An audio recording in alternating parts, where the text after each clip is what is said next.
प्रकृति या पूजा पद्धति में फंसा है, रामनीति और राजनीति में उलझा है, स्वयं की खोज या ईश्वर की तलाश में अटका है, शस्त्र और शास्त्र की बहस में है, निजी या सामाजिक की दुविधा में है। वेद पुराण कहते हैं वो कर्म में है, मर्म में है, रण में है, आचरण में है, वो धैर्य में है, क्षमा में है, तप में है। वही सच है, वही शाश्वत है, वो हर नर नारी में है, वही घट घट में है। फिर क्यों कहा जा रहा है कि आपका धर्म संकट में है? नमस्कार, मैं निशांत चतुर्वेदी TV9 भारतवर्ष के इस मेगा शो में आप सभी का स्वागत करता हूं। हमारे आज के मेहमान हैं ब्रिज के लाल, वक्ता कमाल हैं। जीवन कृष्ण की भक्ति है, कथा कहने की अद्भुत शक्ति है, हिंदुत्व की रक्षा ही उनका धर्म है। कभी कभी मिजाज थोड़े गर्म हैं। जोरदार तालियों से स्वागत करिए देश के जाने माने कथावाचक, जिनके मशहूर हैं कृष्ण लीलाओं के सुर। TV9 भारतवर्ष के स्टूडियो में 5 संपादकों के सवाल का सामना करने आ रहे हैं देवकी नंदन ठाकुर जी। प्रणाम, स्वागत है आपका। जोरदार तालियां, जोरदार तालियां। राधे। हमारे 5 एडिटर्स हैं यहां पर। राधे राधे सर। पहले तो आप मुझे ये बताइए कि मैं आपको संबोधित कैसे करूं? देवकी जी कहूं, देवकी नंदन जी कहूं, या देवकी नंदन जी ठाकुर जी कहूं? क्या कहूं मैं आपको? जो जी चाहे सो कह लो। मैं तो कुछ नहीं, मेरा शरीर कुछ नहीं, मेरा विचार ही मेरी पहचान है। क्या बात। आप जो चाहे सो कह लीजिए। तो लोगों को कृष्ण की लीला सुनाने वाले, मधुर स्वर में भागवत कहने वाले, राधा के गीत गाने वाले देवकी नंदन ठाकुर जी आजकल इतना गुस्से में क्यों हैं? ये सबके मन में सवाल है। क्या संकट आ गया है? किस पर खतरा है? चतुर्वेदी जी, मुझे दुख इस बात का है कि जो गुस्सा मेरे मन में है वो गुस्सा 100 करोड़ सनातनियों के मन में क्यों नहीं है। अगर वो गुस्सा उन सनातनियों के मन में होता, मैं आपको सच बताता हूं, वो गुस्सा मुझे करने की आवश्यकता ही नहीं पड़ती। कई जगह ऐसी हैं। मेरा यही सवाल है, गुस्सा है क्यों, मगर इसकी वजह क्या? वही मैं बता रहा हूं। कई जगह ऐसी हैं जहां गुस्सा न करना भी अधर्म हो जाता है। जैसे अगर हमारे देश के लिए कोई कुछ उल्टा सीधा बोले और हम सह लें, यह अधर्म है। हमारे धर्म के लिए कोई कुछ बोले उल्टा सीधा और हम सह लें, यह अधर्म है। कोई मेरे भगवान के लिए उल्टा सीधा बोले और कुछ करे और हम सह लें, यह अधर्म है। कोई मेरी माँ, बहन, बेटी के लिए कुछ उल्टा सीधा बोले और उल्टा सीधा करे और वो भी हम सह लें, ये भी अधर्म है। वहां सहना नहीं, वहां क्रोध करना चाहिए। कौन बोल रहा है? किसने कहा? अचानक से धर्म संकट में, खतरे में कैसे आ गया? तिरुपति बालाजी में कितने लोगों की निष्ठा है, कितने लोग, करोड़ों करोड़ों लोग जो तिरुपति बालाजी में भगवान के मंदिर में भगवान श्री राम के उस उद्घाटन में अपनी श्रद्धा रखते हैं। लेकिन जब हमें पता चलता है कि प्रसाद के रूप में हमें पशुओं की चर्बी खिलाई गई है, तो गुस्सा नहीं करना चाहिए, नहीं करना चाहिए। और अगर उसके बावजूद भी हम गुस्सा ना करें तो विश्वास मानिए हम लोग जिंदा नहीं, हम मरे हुए के समान हैं। हमारे प्रसाद में कोई मिलावट करे और हम सह लें, यह बर्दाश्त करने के योग्य नहीं है। दूसरी बात, बांग्लादेश में हमारी बहन बेटियों की इज्जत तार तार की गई। अमेरिका का प्रेसिडेंट बोलता है कि हिंदुओं के साथ बुरा हुआ, लेकिन हमारे देश के तथाकथित नेता जो इस देश की कुर्सी पर बैठना चाहते हैं, इस देश पे सत्ता पे शासन करना चाहते हैं, और उनको तकलीफ होती है, वो एक शब्द नहीं बोलते, एक शब्द नहीं बोलते कि वहां बांग्लादेशी हिंदुओं के साथ में उल्टा सीधा हुआ है। अब तो और कह दिया गया कि मंदिर में आतंकवादी रहते हैं। आप नेताओं की तरफ इशारा कर रहे हैं, लेकिन नाम लेने से बच रहे हैं। क्योंकि मैं जानता हूं कि उनमें भी कहीं ना कहीं सनातनी है, सिर्फ वोट बैंक की खातिर वो चुप बैठे हैं। लेकिन उस वोट को लेके करोगे क्या जिसके कारण हिंदू ही समाप्त हो जाए, हमारी हिंदू संस्कृति समाप्त हो जाए, हमारा देश समाप्त हो जाए। लेकिन एक बात बताइए, अभी एम्स्टरडैम में इजरायलीज के ऊपर हमला हुआ, एम्स्टरडैम में जो इजरायली हैं उनके ऊपर हमला हुआ, उसके बाद 2 फ्लाइट्स भेजी गई और उनकी सरकार ने इवैक्यूएट किया। तो ये जिम्मेदारी जो विपक्ष में बैठे हैं उनकी है, बांग्लादेश में जो लोग हैं उनको निकालने की है, जो सत्ता पक्ष में उनकी है? देखिए, वहां 2 फ्लाइट के लायक थे तो बुला लिया, बांग्लादेश में 2 फ्लाइट के लायक हैं। नहीं, सूडान में उससे ज्यादा भी थे, 8,000 थे, तब भी बुला लिया गया। बुला लिया गया ना। हमारे बांग्लादेश में करोड़ों लोग हैं, करोड़ों लोग हैं। वैसे हालांकि मेरा मानना ऐसा है कि बांग्लादेश से और पाकिस्तान से सारे हिंदू बुला लेने चाहिए, और जो गैर भारतीय हैं, जो जबरदस्ती कम से कम 8-9 करोड़ लोग इस देश में रह रहे हैं, उनको उनके देश वापस भेज देना चाहिए, जिससे सारे हिंदू सुरक्षित रहें। ये चाहता हूं। और ये नहीं, अगर एक हमारी सदन में विपक्ष का लीडर होता है कि नहीं होता है, उसका काम क्या है? सरकार अगर कोई बात न कर रही हो तो उस बात को विपक्ष का लीडर वहां सामने पहुंचाए।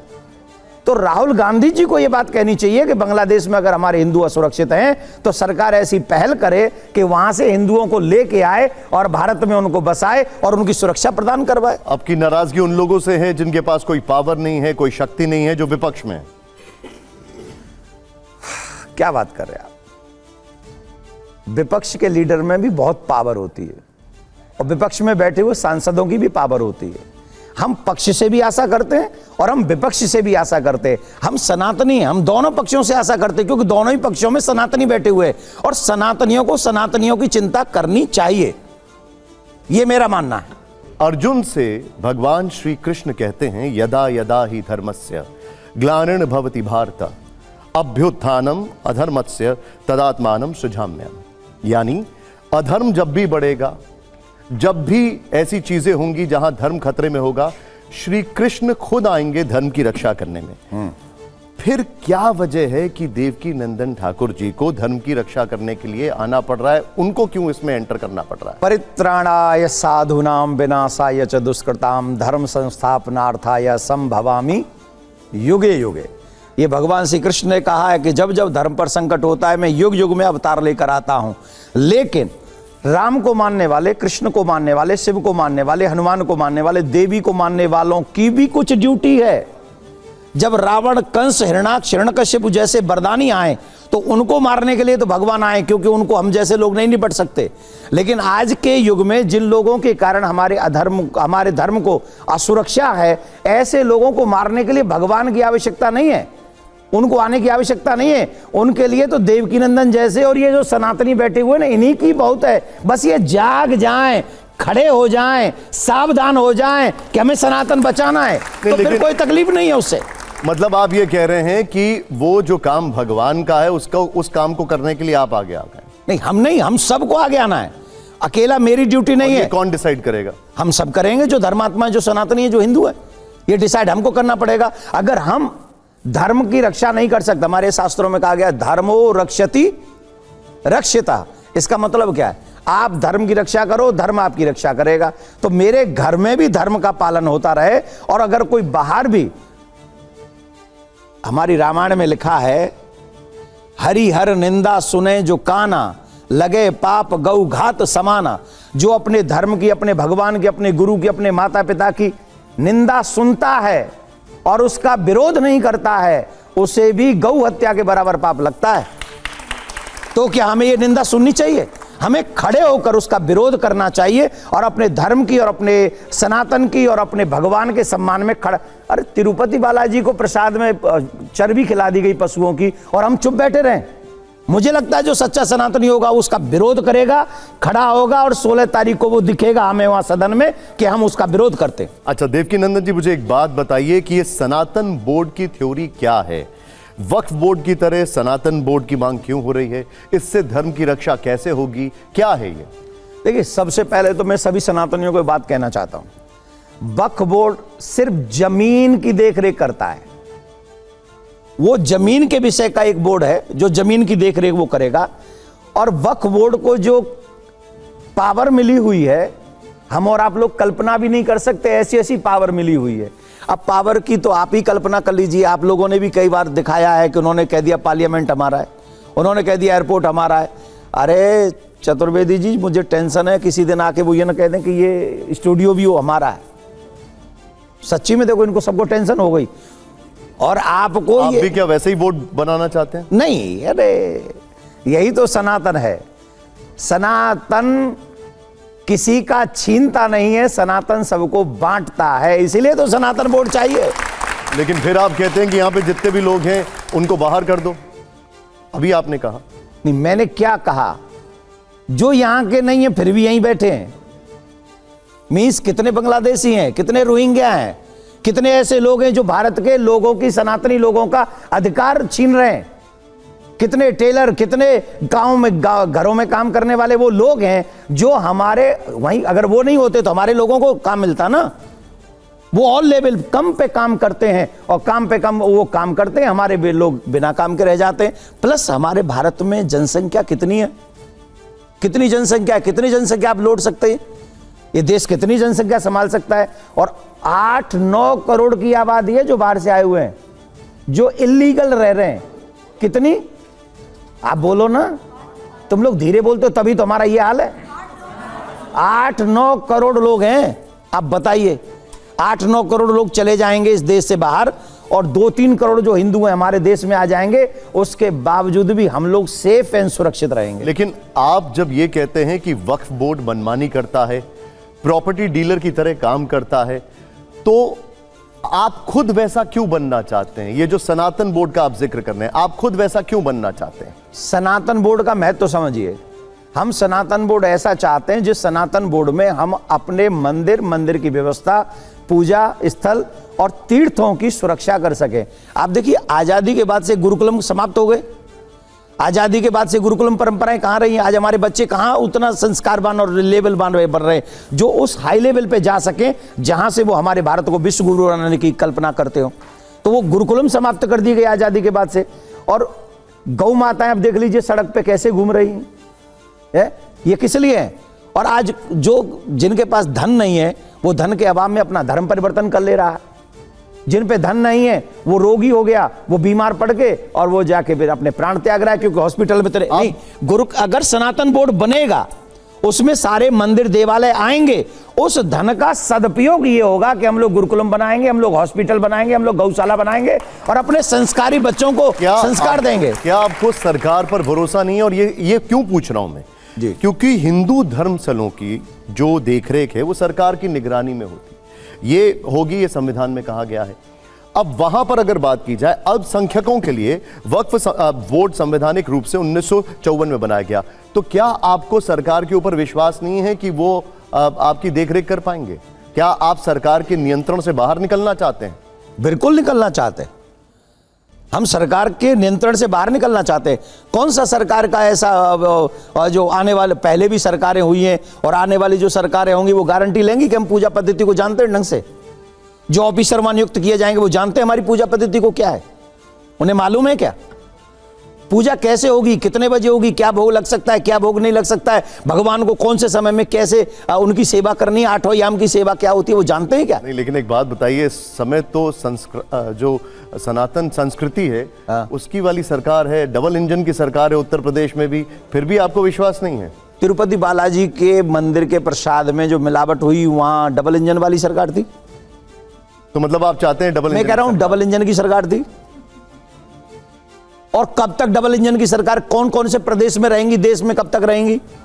नहीं, तो फिर आप चाहते क्या है? आप डबल इंजन की सरकार चाहते हैं या आप ये चाहते हैं कि सनातन बोर्ड बने? क्योंकि डबल इंजन की सरकार नहीं है इसलिए सनातन बोर्ड बने। हम सनातन बोर्ड चाहते हैं कि मंदिरों की, पूजा की, वेद की, गुरुकुलम की, सबकी व्यवस्था हमारे धर्माचार्यों के हाथ में होनी चाहिए, शंकराचार्यों के हाथ में होनी चाहिए, किसी ऑफिसर के हाथ में नहीं होनी चाहिए, सरकारी किसी नेता के हाथ में नहीं होनी चाहिए। हम ये चाहते हैं। ठीक है, एडिटर्स के पास आऊंगा। राजेश जी, अब मैं सबसे पहला सवाल आपने मुझसे ही करवा दिया, तो ये तो वैसी बात है। मैं आपके तमाम वीडियो सुनता रहा हूँ, आपके प्रवचन भी सुनता रहा हूँ और बड़े एहतराम से, बड़े इज्जत से उससे सुनता रहा हूँ।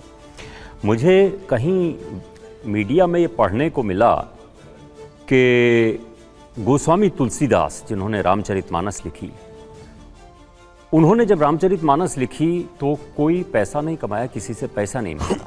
उनकी कथा सुना के आप 8 से 10 लाख रुपया चार्ज करते हैं, ऐसा क्यों है? अगर ऐसा है तो आप कम बता रहे हैं, आप कम बता रहे हैं। 8-10 लाख में कुछ नहीं होता आजकल।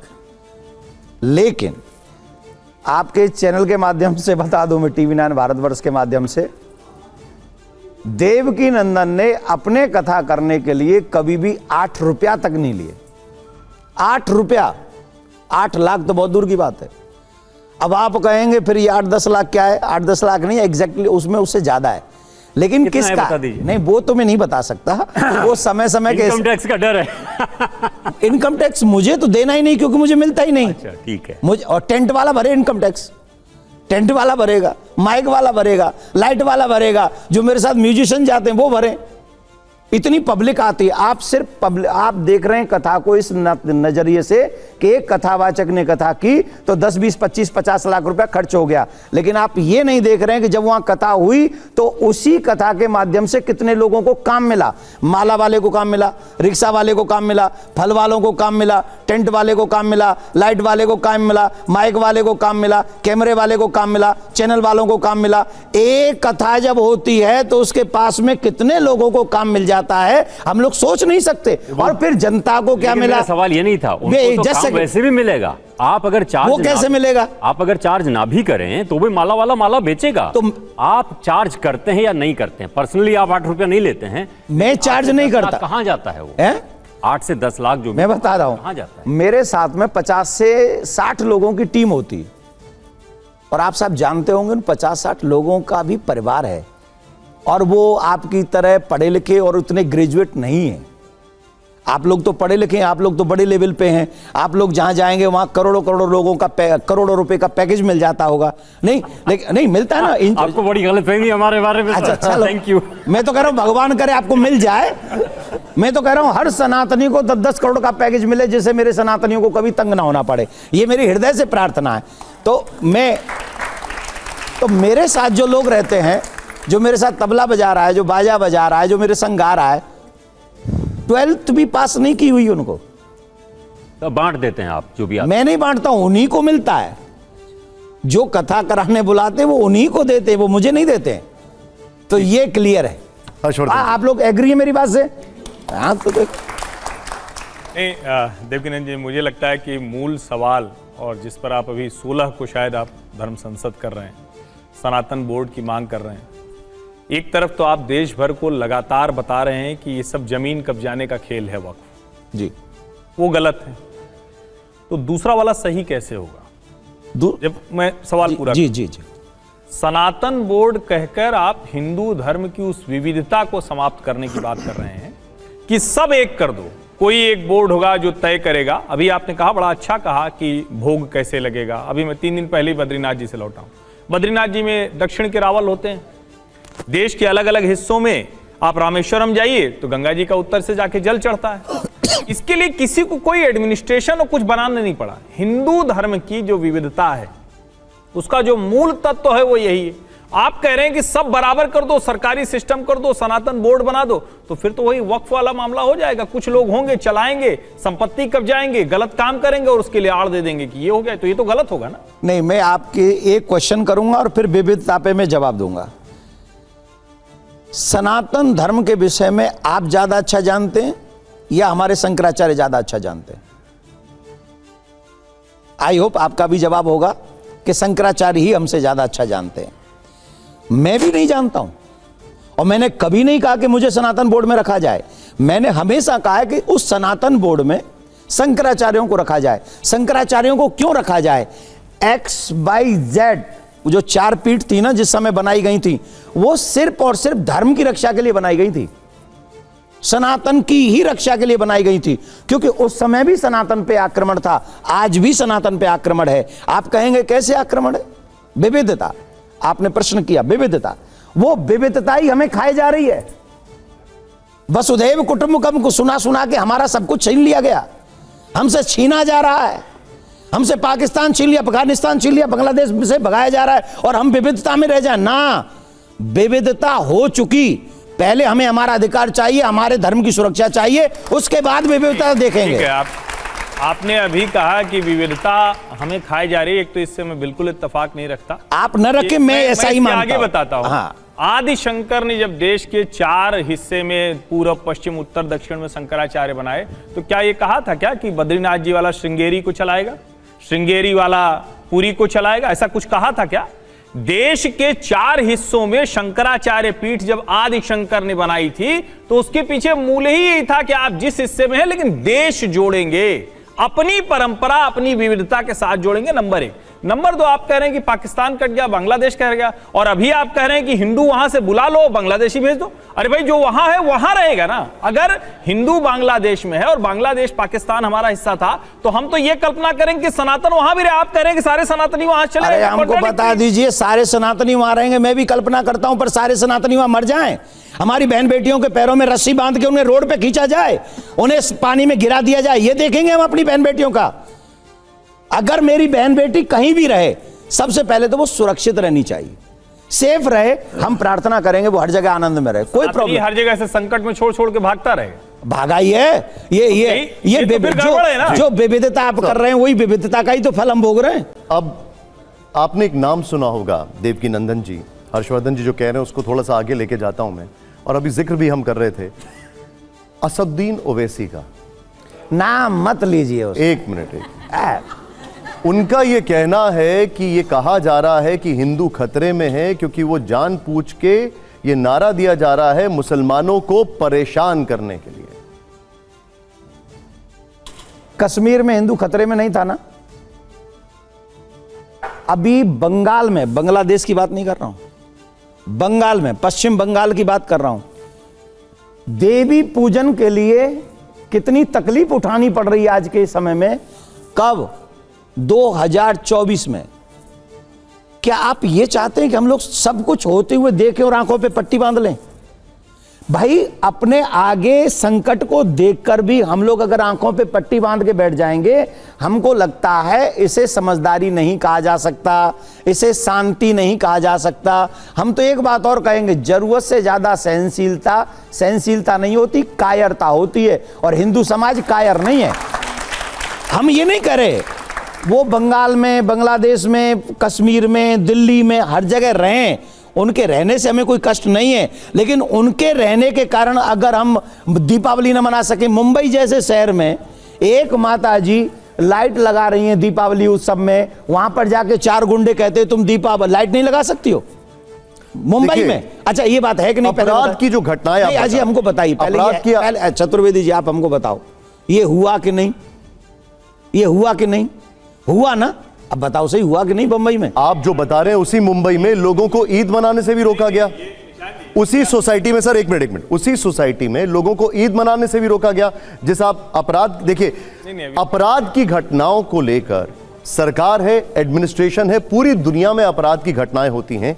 क्या उससे सीधे सीधे पिक्चर पेंट कर देनी चाहिए कि पूरा सनातन खतरे में है, पूरा हिंदुत्व खतरे में है? गौ माता को नित्य काटा जा रहा है, फिर भी पेंट मत करो कि हिंदू संस्कार खतरे में है। मंदिरों में पशुओं की चर्बी का भोग लगाया जा रहा है, फिर भी ये पेंट मत करो कि हिंदू खतरे में है। हमारी बहन बेटियों के 36 टुकड़े आपकी दिल्ली में होते हैं, फिर भी ये पेंट मत करो कि हिंदू खतरे में है।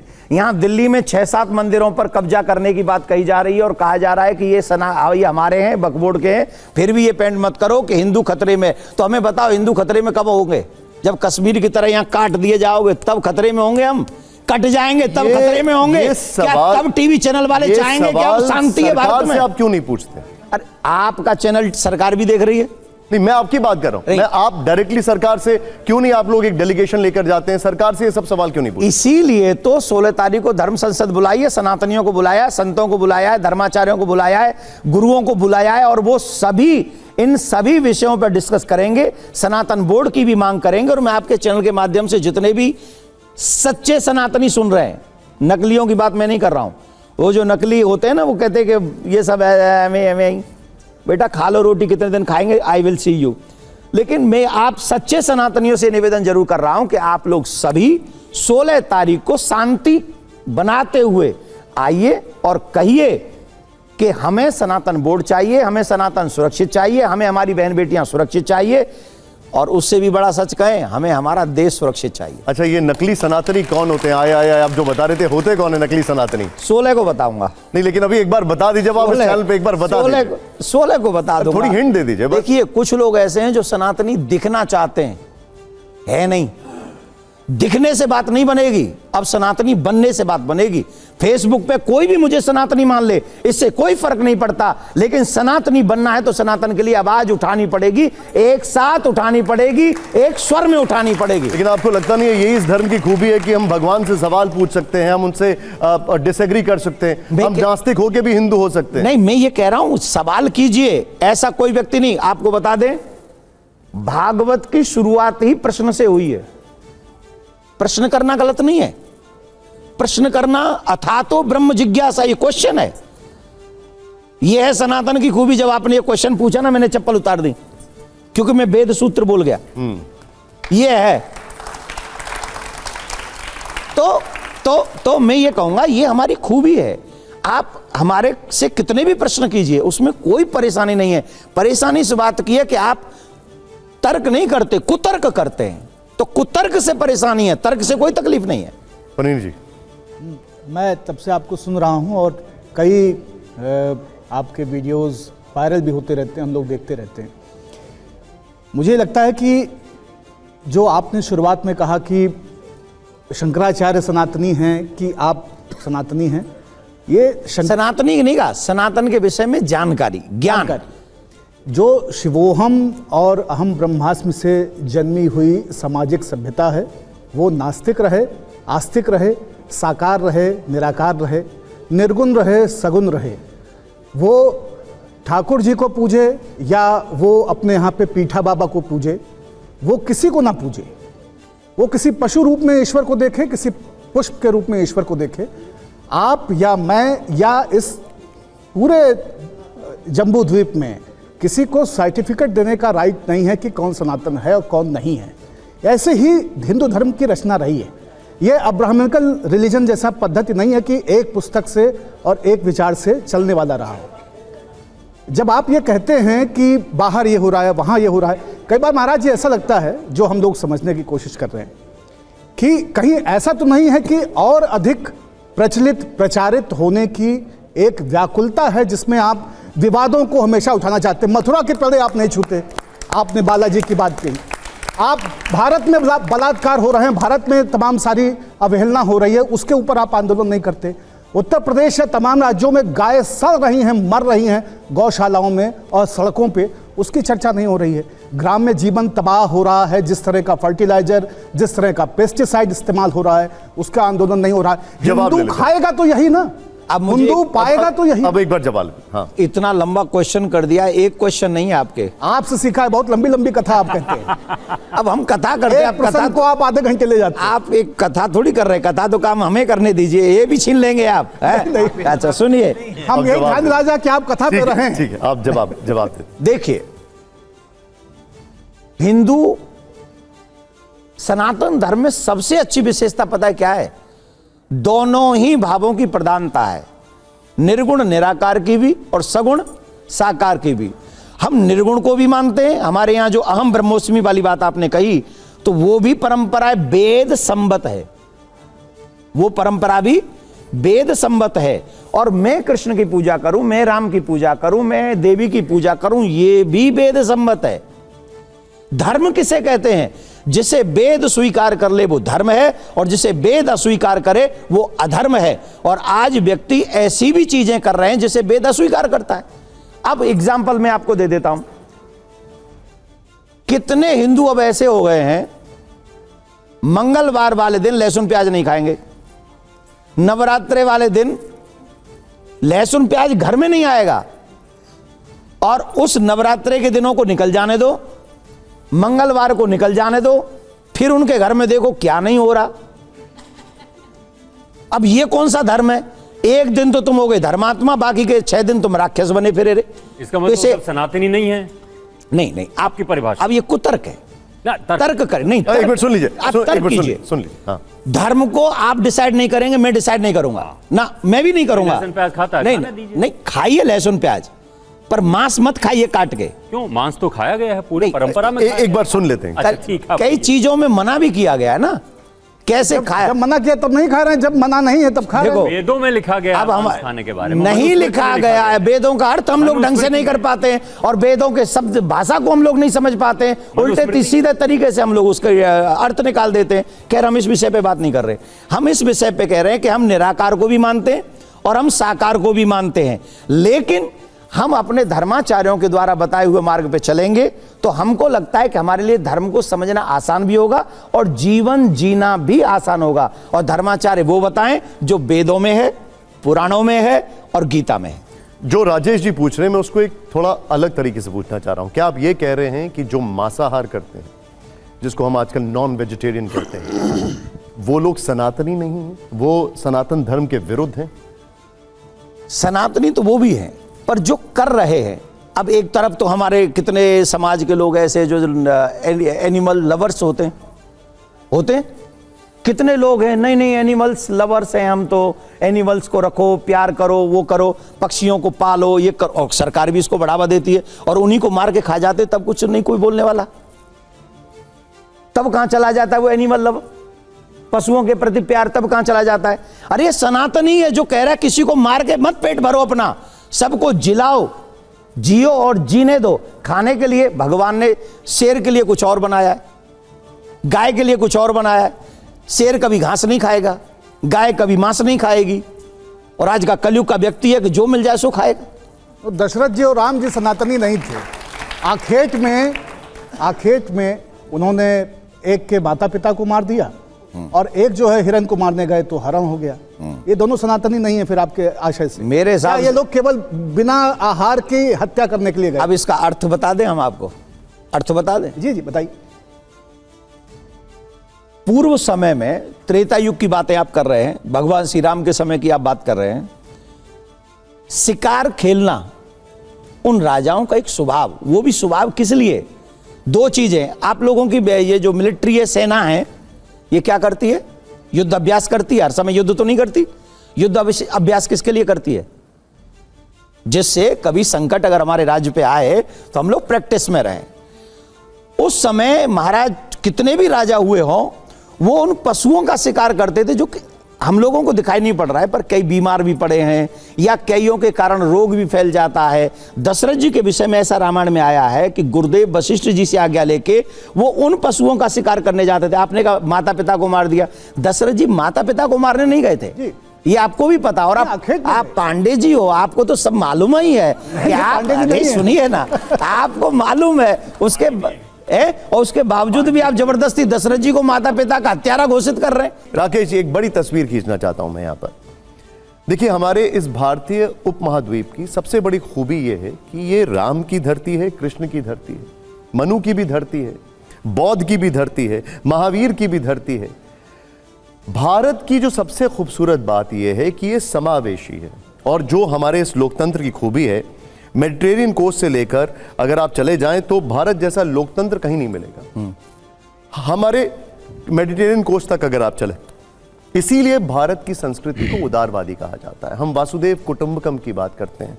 क्या आपको लगता नहीं है कि जो भारत की संस्कृति, जो भारत हमें विरासत में मिला है, हमें उसे सहेज के रखना चाहिए, उसी पर आगे बढ़ना चाहिए? उदार चरितानाम वसुदेव कुटुंबकम, आप इस पर सवाल कर चुके हैं। राकेश जी, उनको बोलने दीजिए प्लीज। राकेश जी, इंटरजेक्ट मत करिए। राकेश जी कुछ खा के आए हैं, इन्होंने निश्चय किया कि मुझे नहीं बोलने देना। आप बोलिए, आप बोलिए, बोलिए। राकेश जी, please। मैं आपको बताऊं, सच बता रहा हूं, मेरा उन लोगों से कोई तकलीफ नहीं है, चाहे वो किसी भी समुदाय के हों, जिनको सनातनियों के साथ रहने में और सनातन धर्म का सम्मान करने में, इस देश का सम्मान करने में तकलीफ नहीं है, उनके साथ हमें कोई तकलीफ नहीं है। लेकिन कुछ चीजें अगर हम आंखें बंद करके बैठ जाएं तो, और ये कल्पना करें कि हमारे साथ कुछ नहीं होगा, तो ये हमारी गलती होगी और हमारी गलती का परिणाम आने वाली नेक्स्ट जनरेशन भोगेगी। इस समाज की, इस समय इस देश में है सनातनी लोग, ये पीढ़ी, इस पीढ़ी की ये मोस्ट जिम्मेदारी है कि इस समय अपने देश को सुरक्षित किया जाए, अपने धर्म को सुरक्षित किया जाए, अपनी परंपराओं को सुरक्षित किया जाए, कि आने वाले हजारों वर्ष हमारे देश पर कोई उंगली न उठा सके। उदार चरितानाम में हमें कोई तकलीफ नहीं है, लेकिन उदार चरिता नाम के नाम पे सिर्फ हम ही को खत्म कर दिया जाए, हम ही को मिटा दिया जाए, तो भैया फिर इतने तो हम भी परोपकारी नहीं है राजा हरिश्चंद्र की तरह के अपना देश छोड़ के वहाँ काशी में बिक जाएं और अपनी पत्नी को बेच दें। इतने उदार चरित्रवादी तो हम भी नहीं। अब तो आज के युग में हम नहीं बन सकते कि शिवी की तरह अपना शरीर के अंग काट काट के धर्म की रक्षा कर ले। हम इतने अवश्य हैं जिनको हमसे कोई दोष नहीं है, वो इस देश में प्यार से रह ही रहे हैं, किसने रोका है? लेकिन हमें कोई न मिटा सके, इसका प्रयास और आने वाली पीढ़ी को बचाने का प्रयास इस जनरेशन को करना ही पड़ेगा। ये हमारी रिस्पॉन्सिबिलिटी है, ये जिम्मेदारी है। राकेश जी एक मिनट, अब और भी एडिटर्स हैं। अकुल जी आपने जिक्र तिरुपति का किया। तिरुपति के बोर्ड ने ही एक ऐसे आदमी को घी का टेंडर दिया जो उत्तराखंड में है, और तिरुपति वालों को नहीं समझ में आ रहा है कि 250 रुपये में कौन सा घी मिलेगा। वो भी सनातनी थे। कौन सनातनी थे? तिरुपति में जिसको घी का टेंडर दिया गया वो उत्तराखंड का था, सनातनी था वो। उसी तरीके से आपकी और आप ऐसे बहुत सारे लोगों की जो कथाएं कराते हैं लोग और आयोजन कराते हैं, न जाने उसमें से कितने जीएसटी चोर होते हैं, न जाने कितने लोग और होते हैं। वो सभी की कथाएं सुनने के बाद भी हम सब लोग या तो बहुत पवित्र हो जाने चाहिए, लेकिन उसी देश में उतना ही भ्रष्टाचार बढ़ रहा है, उतना ही बलात्कार बढ़ रहा है, उतना ही तनाव बढ़ रहा है। वहाँ आपकी कथा सुनने के वक्त तो हो सकता है तनाव उनका कम हो जाए, लेकिन बाद में वही सब कर्म करते हैं जिसके विरोध में आप सब लोग बात करते हैं। आखिर ऐसा क्या है? या ये कि आपका चमत्कार नहीं काम कर पा रहा है, या लोगों में मन में इतना बुरा हाल है कि उसका कुछ काम नहीं हो पा रहा है? अब मैं जवाब दे दूं? जवाब देने के लिए आपसे पहली बात तो मैं चमत्कार नहीं करता, ये बात सब नोट कर मन लीजिए। के चमत्कार अरे की भाई बात बात तो सुन लो, चमत्कार नहीं करता, पहली बात। दूसरी बात, मेरी कथा पाकिस्तान में होती है क्या? आपसे पूछ रहा हूँ। पाकिस्तान की बात नहीं, just I have question please. हाँ, मैं भी मेरी कथा पाकिस्तान में तो नहीं होती, फिर वहां बलात्कार नहीं होते, नहीं वहां मर्डर नहीं होते। मेरी बात सुनो, होते कि नहीं होते? कथा से और इन अपराधों से कोई लेना देना नहीं है। जो कथा में व्यक्ति आता है, अपराधी भी आता है, तो उस समय वो निश्चय कर लेता है कि यहां के बाद मैं अपराध नहीं करूंगा। ये काम करती है कथा। कथा उसके चरित्र को बदल सकती है, विचार को बदल सकती है, लेकिन जब वो फिर बुरे लोगों के साथ में जाता है तो कथा रही 7 दिन। कथा रही कितने दिन? 7 दिन। और फिर जीवन भर किसका संग कर रहा है? फिर उन्हीं नशेड़े गजेड़ियों के साथ में जाके बैठ जाता है। फिर कैसे सुधरेगा वो? तो उसे सुधरने के लिए जरूरी है कि 7 दिन जिस कथा को सुना है, सुनने के बाद उसका मनन करे, चिंतन करे, जीवन में उतारे, फिर वो कभी भी गलत काम नहीं करेगा। पहला क्वेश्चन का आंसर। दूसरा, आपने कहा कि तिरुपति बालाजी के मंदिर में 250 रुपये में घी आया, यही कहा? किसने मंगाया? बोर्ड ने मंगाया। बोर्ड ने मंगाया कि वो सरकार के सीएम ने? बोर्ड मेरी बात मैं बताता हूं, मुझे सब मैं पूरा पता करके आया हूं सर, ऐसे ही नहीं बोल रहा हूं मैं। आपकी कृपा से मैं बताता हूं। वहां सरकार ने तिरुपति बालाजी के मंदिर में ऐसे लोगों को भी बिठा दिया निर्णय करने वालों के बोर्ड में, जो लोग जिनकी आस्था ही नहीं है भगवान में, जिनकी निष्ठा ही, जिन्हें पता ही नहीं है, जो सनातन धर्म को मानते ही नहीं है, ऐसे लोगों को बोर्ड में बिठा के वो तो फिर वो कहेंगे पैसा बचाओ। 250 रुपए में वो अपने बच्चों को घी खिलाएंगे। 250 रुपए वाला वो सीएम क्या कर रहा था उस समय वहां पर? 250 रुपए का घी से तुम भगवान के लड्डू बनवाओगे, जो लड्डू पूरे 100 करोड़ लोगों तक जाएंगे, उनका धर्म भ्रष्ट करोगे। हम लोग प्याज लहसुन खाने वाले आदमी नहीं है, और हमें पशुओं की चर्बी खिला दोगे तुम। इसीलिए सनातन बोर्ड मत बनवाइए, नहीं तो उसमें सरकार फिर ऐसे लोग बैठा देगी। फिर ऐसे लोग सरकार गलती कर बैठेगी कभी। अब आपको हमने कहा ना, हम वो चाहते जिसमें शंकराचार्य उसे संचालित करे, उसमें धर्माचार्य संचालित करे, साधु संत संचालित करे, सरकार ना करे उसे। आचार बटे हुए हैं आपस में। अरे ऐसा हम मना लेंगे, वो हमारा विषय है, हम मना लेंगे सबको, आप उसके चक्कर मत पड़ो। क्योंकि आपने कह दिया तो मैं पांडे जी के पास आ ही जाता हूं। राकेश जी आपका सवाल। देवकी नंदन जी, आपने बहुत व्यापक एक गुब्बारा बबल छोड़ दिया है, और उसमें से पूरी भारतीय परंपरा जो है वो उस पर क्वेश्चन मार्क लग जाता है। क्योंकि आप जिस क्षेत्र से आते हैं वहीं कहने वाले संत हुए मानुष हों तो वहीं रस खान, बसों ब्रज गोकुल गांव के ग्वारन, और जो पशु हों तो कहाँ बस मेरो, चरौ नित नंद की धेनु मझार। क्या बात। और जो पाहन हो तो वहीं गिरी को, धर्यो कर छत्र पुरंदर धारण, और खग हों तो बसों नित कालिंदी कूल कदम्ब की डार। ये रसखान का सवाल है। रहीम इसी देश में कह रहे हैं कि चित्रकूट में बस रहे रहीमन अवध नरेश, और जहाँ पर विपदा परत है सो आवत यही देश। मुसलमान पर विपदा पड़ेगी, हिंदू उसको त्याग देगा, उसको छोड़ देगा। और आपका सवाल जायज है। कट्टरपंथियों के लिए, फंडामेंटलिस्ट के लिए, टेररिस्ट के लिए इस देश में कोई जगह नहीं होनी चाहिए, पर धर्म के आधार पर, संप्रदाय के आधार पर, मजहब के आधार पर इस देश को बांट देना, ये तो सनातन परंपरा ममई वांशो जीवलोके जीवभूतः सनातन। अब एक- जवाब ले लेते हैं। वह जो सनातन है वह तो कण कण में व्याप्त है, आप कैसे उसको बांट देंगे? रस खान गोविंद को यूं भजिए जैसे नागर को चित गागर में, ये नहीं बोला आपने? नहीं, यही है जो आप ये बोल रहे हैं, बोलिए। वही मैं बोल रहा हूँ। रस खान गोविंद को यूं भजिए जैसे नागर को चित गागर में। अब इसका अगर मैं विस्तार करूं तो फिर आधा घंटा लग जाएगा, फिर भी 2 मिनट 1 मिनट में समझाऊं। समझाएं? एक स्त्री जब पानी भरने जाती है तो उसके सर पे एक मटका होता है, उसके ऊपर एक गगरी होती है और हाथ में रस्सी, एक में बाल्टी होती है। अब दोनों हाथ बिजी हैं उसके, ऊपर वाली मटकी को नहीं संभाल सकती, ऊपर से 4 सखियों के साथ जा रही है, बात करती भी जा रही है, लेकिन उसका चित्त कहाँ है? ऊपर वाली मटकी में। न बाल्टी में, न रस्सी में है, न स्त्रियों में है, उसका ध्यान कहाँ है? तो रस खान जी ने कहा कि चाहे संसार में रहो लेकिन अपना ध्यान ठाकुर जी में वैसे रखो जैसे उस स्त्री का मटकी में है। ऐसे लोगों से हमें कोई तकलीफ नहीं है। जो ऐसे लोग हैं जो कहते हैं रस खान गोविंद को यूं बजिए, उनको तो हम गले लगाते हैं। यही है वसुदेव कुटुंबकम। अरे हमारे सुनिए, अब खत्म नहीं होने देंगे आप। सऊदीया में आप भगवान खत्म नहीं कृष्ण सुनिए। मंदिर पहले एक मिनट सुन लीजिए। बन गया। राकेश जी एक सेकंड, अरे एक मिनट उनको खत्म बोलने होने दीजिए। हाँ। तो ऐसे लोगों से तकलीफ नहीं है। तकलीफ ऐसे लोगों से है जो कहते हैं कि अभी 15 मिनट समाप्त नहीं हुई है। तकलीफ यह है कि 15 मिनट में देख लेंगे। तकलीफ सुनिए, तकलीफ सर एक मिनट अरे सुनिए, उन्हीं का बता देता आपके पास हूं। आना। उनका बड़ा भाई कहता है मैंने अपने छोटे भाई को भी छोड़ा नहीं है, उन्हीं का छोटा भाई। एक और आदमी लखनऊ में बैठ के कहता है, क्या कहता है जानते हैं? 24 को आ रहे हैं दिल्ली, अगर सरकार ने नहीं सुनी तो फिर हम उसके 15 दिन बाद आएंगे, फिर सरकार की सांसें फुला देंगे, लोगों की दिल्ली जाम कर देंगे। शाहीन बाग नहीं देखे हैं हम, एक आदमी था वो, लेकिन एक आदमी नहीं था ना। कीजिए एक मिनट, हम यहाँ पर सीधी बात जो- मानते कीजिए एक हैं, मिनट। हम सीधी बात। यहाँ इस पर- बात देश में सबसे पहला अधिकार अगर किसी का है तो वो सनातनियों का है। देव ये जी, हमारा अधिकार है। यहाँ ये पर पहला अधिकार है। एक मिनट जी, आप यहाँ पर संविधान के विरोध में बात कर रहे हैं। नहीं यहाँ कर पर रहे हैं। संविधान नहीं कहता है। ये दूसरी- संविधान से बहुसंख्यक चलता है लोग। देश, हम आपके मेरे बहुसंख्यक कहने हैं। से नहीं।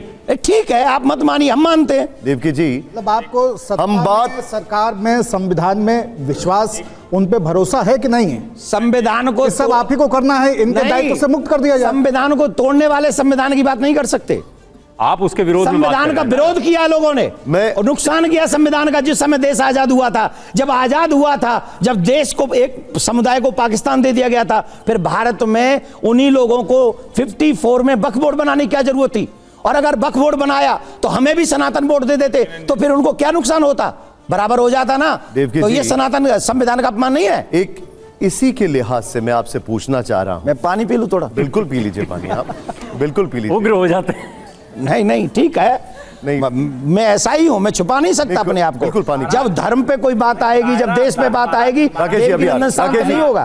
पानी पीने दीजिए दायरा उनको। हमारा वैश्विक हो सकता है। राकेश जी, पानी पीने दीजिए उनको। यूएई में मंदिर बन रहा है, मिडिल ईस्ट में मंदिर बन रहे हैं, अमेरिका में, यूरोप में, चारों ओर सभी धर्मों के लोग एक साथ रह रहे हैं। अब ऐसे में घेटवाइजेशन कर देना कि तुम वहां रहो हम यहां रहें, और यहां क्या गारंटी है?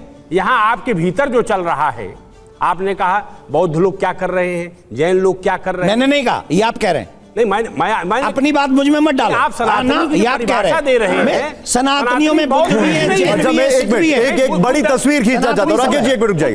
राकेश जी एक मिनट, राकेश जी एक मिनट, सनातनी है। एक है मिनट ना? सर, एक मिनट, एक मिनट। हाँ, तो वो मैं एक आप बड़ी नहीं तस्वीर मानेंगे खींचना तो क्या चाहता हूँ। एक मिनट राकेश जी, एक आपने मिनट। उनको भी बाहर करो। राकेश जी लेकिन एक बात उनको मना बताइए, लेंगे आप। आज से 3 दशक पहले मसाले की मसाले के अंदर घोड़े की लीद मिलाने वाला एक वाकया हुआ था, उसमें भी एक सनातनी था। एक आज मसाले से में लीद? मसाले में घोड़े की लीद मिलाने वाला मसाला क्या? जो मसाले होते हैं, मसाला खाने पीने के मसाले, आदमी होगा, धनिया पाउडर। सनातनी मत कहिए, सनातनी धनिया मसाला, धनिया मसाले की बात आदमी होगा। धनिया पाउडर। धनिया पाउडर की बात कर रहा हूँ। उसमें जो इन्वॉल्व था वो सनातनी था। आज से करीब 20-25 साल पहले वनस्पति में चर्बी की बात आई थी, जो मिलाने वाला था वो भी एक सनातनी था। तो ऐसे आप कैसे उसको डिनाई कर सकते हैं कि उसमें सनातनी इन्वॉल्व नहीं? पहली बात तो एक बात समझ लो,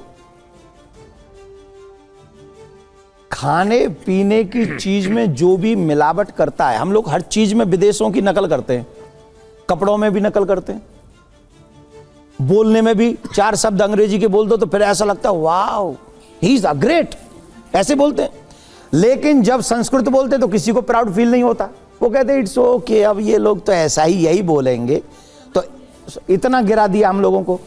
दूसरा, वहां पर एक सबसे महत्वपूर्ण चीज क्या है, खाने पीने की चीज में अगर आपने मिलावट कर दी ना तो आप जीवन में उस बिजनेस में नहीं जा सकते, आपको बैन कर दिया जाएगा। उसकी नकल क्यों नहीं करते हम लोग? चाहे कोई भी क्यों ना हो, अगर खाने पीने की चीज में मिलावट करता है तो उसे सबसे पहले बैन करे। दूसरा, उसे ऐसी सजा मिले कि आने वाला कोई व्यक्ति दोबारा ऐसा स्टेप ना उठा सके। लोगों की जान से खेलने वाला कोई भी क्यों ना हो।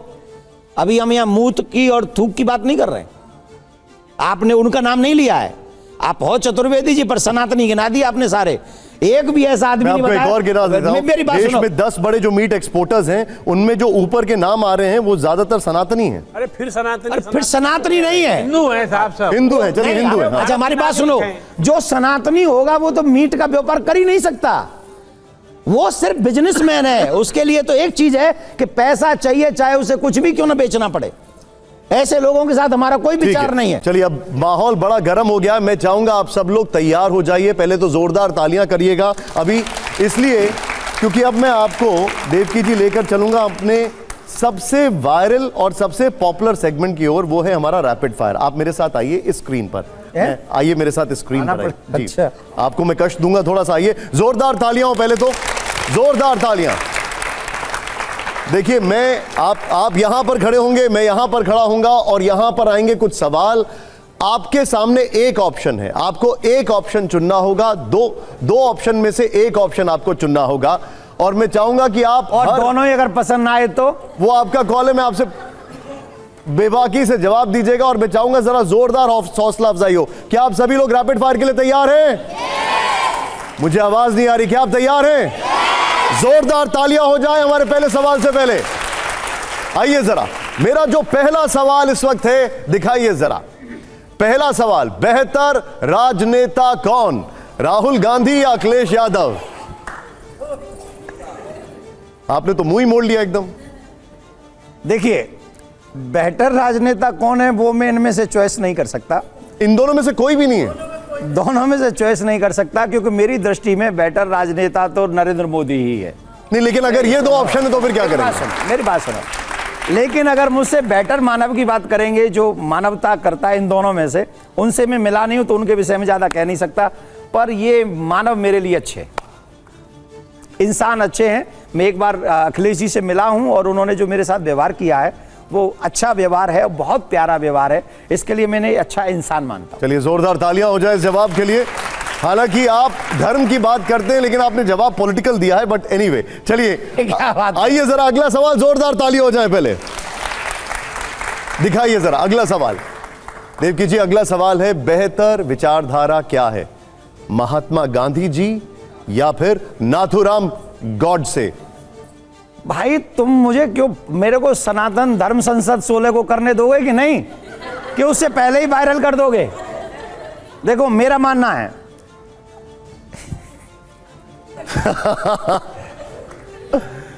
जब समाज दुविधा में होता है तो आचार्य के पास जाता है। बिल्कुल, महात्मा गांधी जी के कुछ कार्यों से मैं सहमत नहीं हूं और यह स्पष्ट है, जब दो भाइयों का बंटवारा होता है तो सबको बराबर बराबर मिलता है, ऐसा नहीं होता कि कोई एक दे के दूसरे को दूसरे के में भी हिस्सेदार बना। और नाथूराम गोडसे के किन कार्य से आप सहमत हैं?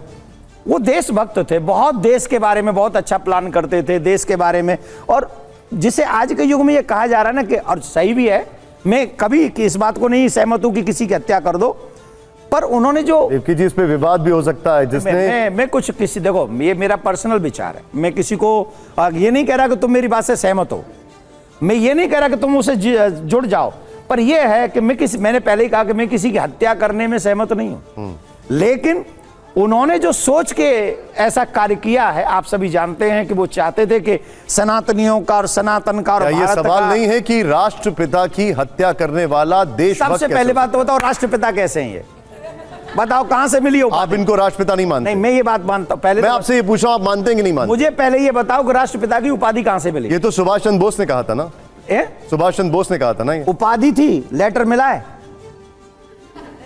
उन्होंने आकाशवाणी पे कहा था कि वो राष्ट्रपिता हैं। मैं आज आपको कह देता हूं चतुर्वेदी जी, आकाशवाणी नहीं, लाइव चल रहा है पूरे चैनल पे, आपके चैनल पे चल रहा है। फिर रविन्द्रनाथ टैगोर ने कहा उनको। मैं ये कह रहा हूं चतुर्वेदी जी राष्ट्रपिता हैं, अब कोई मान लेगा? तो मैं मानता हूं, मैं रिस्पेक्ट करता हूं, बहुत सारी चीजों में बापू की इतनी आदर आप करता हूं। बापू को राष्ट्रपिता मानते हैं कि नहीं मानते? मेरी दृष्टि में राष्ट्रपिता तो इस देश का अगर कोई राष्ट्रपिता है तो वो है भगवान श्री राम। तो ये और बताइए, कोई दूसरा हो नहीं सकता। तो फिर मैं आपसे ये पूछता हूं, लाइव टेलीविजन चल रहा है, आपको सनातन धर्म के रक्षक का सर्टिफिकेट कहां से मिला? मैं हूं ही नहीं, किसने कहा आपको कि मैं हूं? मैं सनातन धर्म का एक छोटा सा कण हूं, चेंटी हूं, मैं रक्षक नहीं हूं। लेकिन आप इतनी देर से कह रहे हैं हम रक्षा करेंगे, हम रक्षा करेंगे। हाँ, तो हर सेवक को चाहिए। अब जब जो छोटा सैनिक होता है वो द्वार पर खड़ा रहता है, उसकी जिम्मेदारी क्या है? कि महल की रक्षा करे। सनातन हमारा महल है, हम इसके द्वार पालें, हम खड़े हैं, हम इसकी रक्षा करेंगे। अब बापू की कुछ बातों से सहमत हो, जरूर थोड़ी कि हर बात से मैं सहमत हो जाऊं। ठीक है, वैसे ही आप भी कई चीजों में मेरी बातों से सहमत होंगे, कईयों में नहीं होंगे। तो द सेम थिंग, मैं कोई नेता थोड़ी हूं जो पॉलिटिकल। तो मैं ये सवाल आपसे पुनः एक बार पूछ रहा हूं, आप इन दोनों में से किसकी विचारधारा के साथ है? मेरी विचारधारा ज्यादातर आपके साथ मिलती है। जो मैं देश को सुरक्षित देखना चाहता हूं और आने वाली नेक्स्ट जनरेशन को सुरक्षित देखना चाहता हूं, अगर मेरी विचारधारा मिलेगी थोड़ी बहुत तो आपसे मिलेगी। हालांकि मैं आपके इस जवाब से सहमत नहीं हूं और ये आने वाले समय में आपत्तिजनक हो सकता है, लेकिन मैं आपसे सहमत नहीं हूं। भाई मेरे पर्स में कोई नेता थोड़ी हूं जो मैं वो बोलूंगा जो वोटरों को पसंद आए। मैं वो बोलूंगा जो मेरे मन को बिल्कुल, आप पसंद बोल आए। सकते हैं, मेरे मन को आप पसंद बिल्कुल आए। बोल सकते हैं। खैर, It's my choice। ठीक है, अब आइए जरा अगला सवाल दिखाइए। हमारा अगला सवाल है, समाज के लिए बेहतर नारा, मैं फिर से पढ़ रहा हूं, समाज के लिए बेहतर नारा क्या है? सबका साथ, सबका विकास, या फिर बटेंगे तो कटेंगे? अच्छा, मुझे इस नारे का जवाब कौन सी भाषा में आप सुनना चाहेंगे?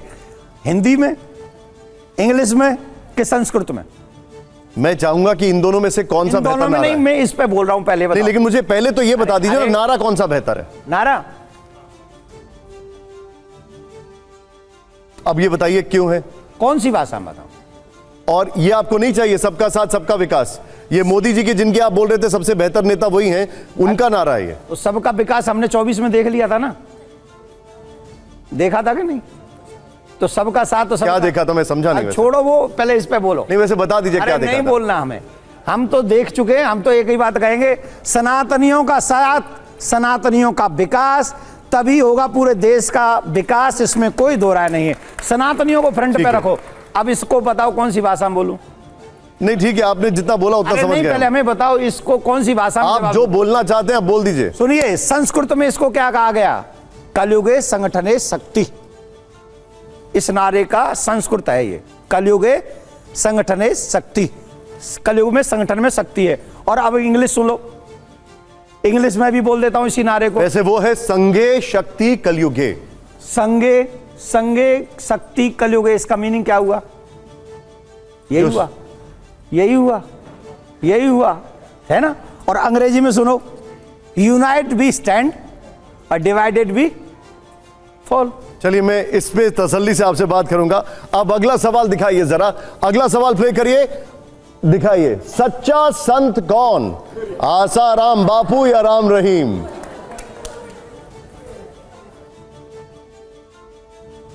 बहुत लंबा पॉज लिया है आपने।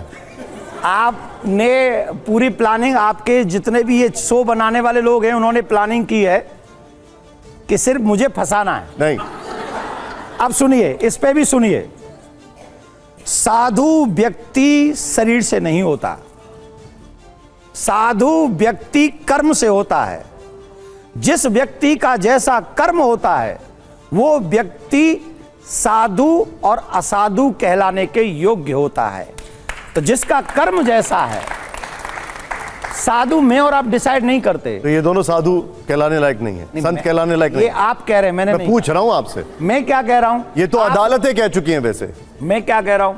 आपने कहा इनमें से बेटर साधु कौन? तो इनमें से कौन है, बता दीजिए। सच्चा संत कौन? हाँ, सच्चा संत आप कौन? ये तो ये डिसाइड कौन करेगा सच्चा संत कौन? आप बता दीजिए। ना आपका आप डिसाइड करेंगे, ना मैं डिसाइड करूंगा, और ना ही जनता डिसाइड करेगी।